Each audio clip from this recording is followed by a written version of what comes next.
We need honest and reliable information, and we typically look to the mainstream media and government agencies to provide that information for us. But recently it seems like there's been a lot of misinformation, false data, misleading headlines that's just been filling up all of our feeds.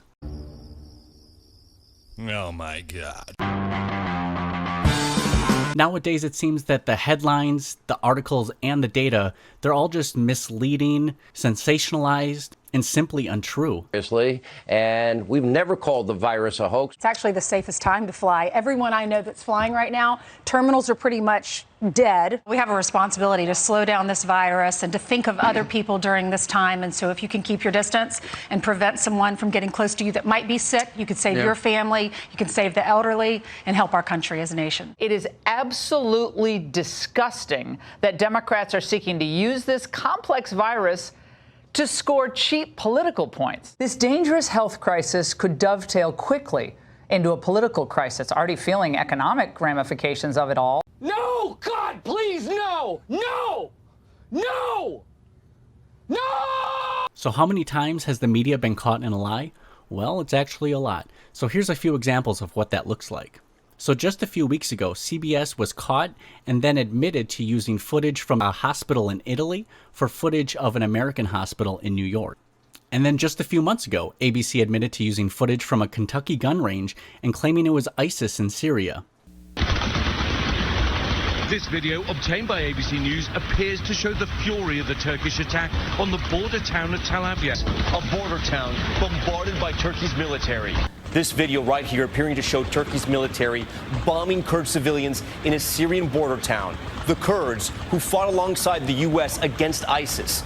Now, horrific reports of atrocities committed by Turkish-backed fighters on those very allies.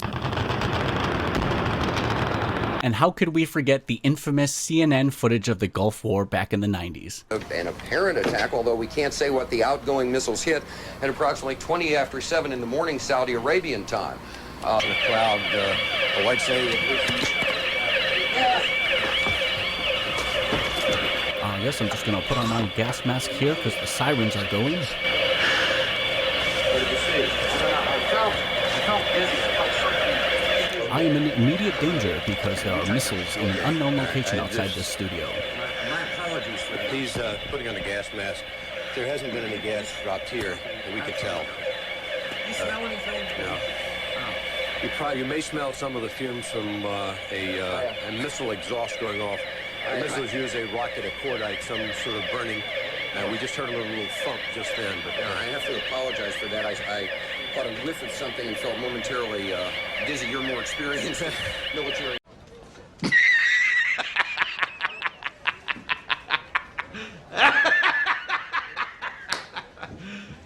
You serious? And they want you to believe that this is real. How about no? But now it seems that they intentionally twist and manipulate data just to instill fear or provide a misleading headline. They're telling you what to think and not how to think. And we're seeing this happen with all types of media outlets, whether they lean left, right, local, national, or global news. Another example of false data being spread around was the story about this was the first march without a school shooting since 2002, which if that was true, that would paint a pretty grim picture for the reality of our world. Basically, it takes an entire pandemic and lockdown for us not to have a school shooting. So in all of the articles that I found with this information, some of them even point out that they don't know where the data is being referenced to. But the articles that do point to any sources, they point to the National School Safety Center's report on school-associated violent deaths and the National School Safety and Security Services. After looking through the data, there were quite a few marches that did not have any school shootings. Here's a fun fact for you. 90% of the US media, aka the news, are owned by just 6 corporations. You would think with the money and the resources that these places have, you would assume that they could fact check or do a simple Google search. Now, how many editors, managers, and supervisors actually signed off on this publication? Many of those articles that I've come across have not updated their data or their claims.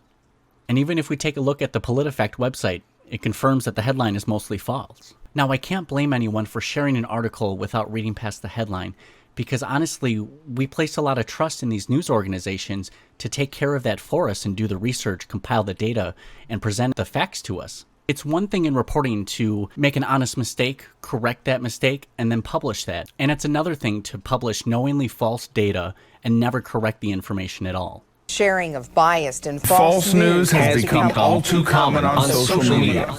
This weekend, the online site Deadspin created this compilation of dozens of Sinclair's local newscasters recording an identical promo accusing the national media of spreading fake news.